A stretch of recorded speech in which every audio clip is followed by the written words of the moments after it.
रूस यूक्रेन जंग से जुड़ी एक और बड़ी खबर आ रही है। पश्चिमी मीडिया ने दावा किया है कि रूस की मदद करने के लिए क्राइमिया में ईरान के सैनिक पहुंच गए। इसके साथ ही दावा ये किया जा रहा है कि ईरान के सैनिक रूस के सैनिक को ड्रोन हमले की ट्रेनिंग दे रहे हैं। दावा तो यहाँ तक किया गया कि ईरान के शायद 136 और मोहेजर 6 ड्रोन से रूस ईरान की मदद से कीव पर भयानक हमले कर रहा है। ईरान शुरू से ही रूस की जमकर मदद कर रहा है। ईरान के आत्मघाती ड्रोन से सबसे ज्यादा नुकसान यूक्रेन के एयर डिफेंस सिस्टम को हुआ है। लेकिन अब जिस तरह से ईरान के सैनिक रूस पहुंचकर मदद कर रहे हैं, उससे अमेरिका और यूक्रेन बुरी तरह से बौखला गए हैं।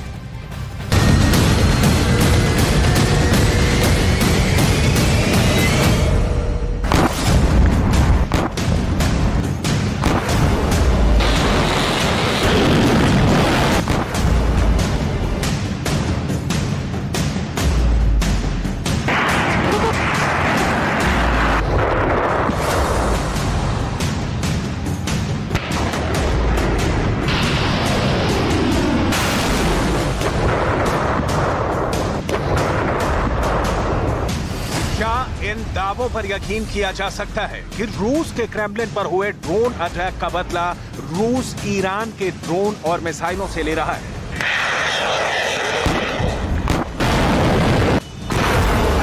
क्रेमलिन पर हमले के बाद से क्या यूक्रेन को मिला अमेरिका का पैट्रियट मिसाइल सिस्टम ईरान की घातक मिसाइलों का मुकाबला नहीं कर पा रहा है?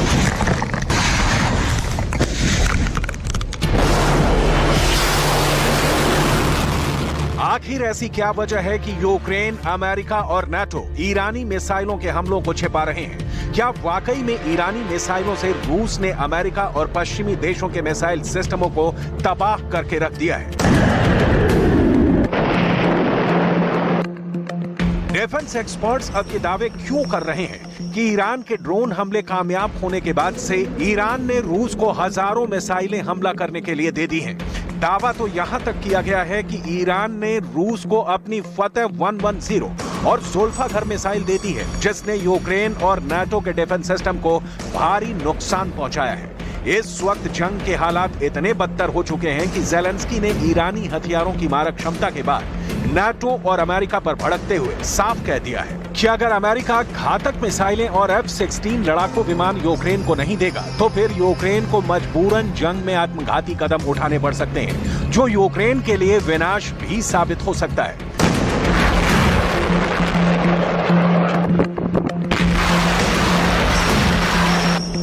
पुतिन के दफ्तर क्रेमलिन पर हुए ड्रोन अटैक के बाद से पूरी दुनिया तीसरे विश्व युद्ध के मुहाने पर पहुंच चुकी है।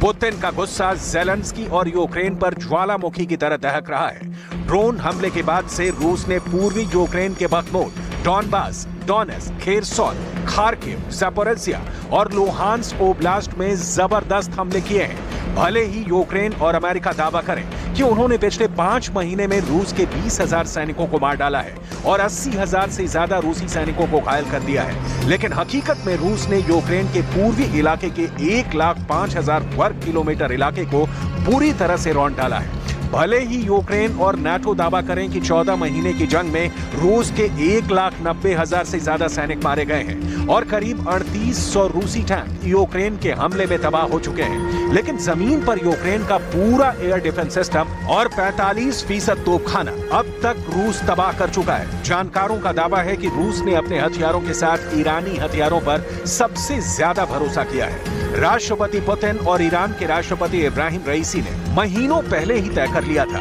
कि एक बार यूक्रेन को हराने के बाद अमेरिका, नाटो और यूरोपीय देशों से हिसाब किताब पूरा किया जाएगा।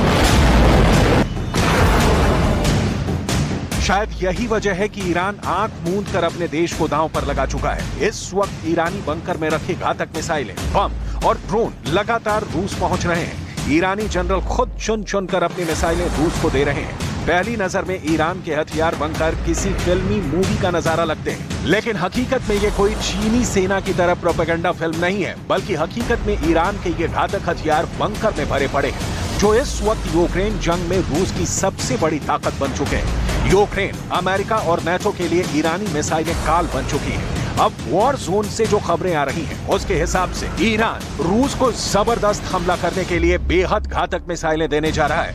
जबकि ईरान की कुछ मिसाइलों से रूस ने हमले भी शुरू कर दिए हैं। दावा तो यहां तक किया गया है कि रूस ने ईरानी हथियारों से यूक्रेन का धुआं निकाल कर रख दिया है। क्रेमलिन पर सिर्फ दो ड्रोन से हमला हुआ था। रूस ने तो यूक्रेन के 9 शहरों पर ईरानी ड्रोन और मिसाइलों से भयानक हमले करके यूक्रेन के 9 शहरों को कब्रिस्तान बना दिया है। जरा देखिए कैसे।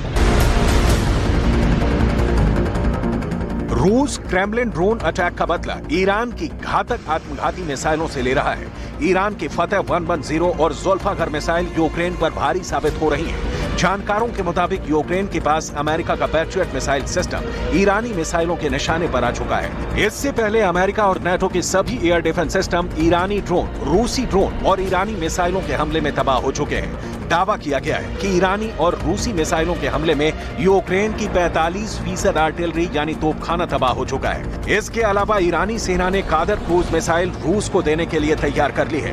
कादर मिसाइल मध्यम दूरी की एंटीशिप मिसाइल है। वहीं ईरान रूस को हवा से जमीन पर मार करने वाली लेजर गाइडेड सत्तार मिसाइल भी दे रहा है। ईरान रूस को अपनी फ़क़ौर 90 मिसाइल देने जा रहा है, जो यूक्रेन और नेटो के लिए साक्षात मौन बन जाएगी। भले ही यूक्रेन अमेरिका और नेटो को लगे मॉस्को ड्रोन से घबरा गया है, लेकिन हकीकत में रूस किसी भी कीमत पर जंग हारने को तैयार नहीं है। जबकि ईरान ने यूक्रेन की जमीन पर अमेरिका और नेटो से बदला लेने के लिए पूरी ताकत झोंक दी है।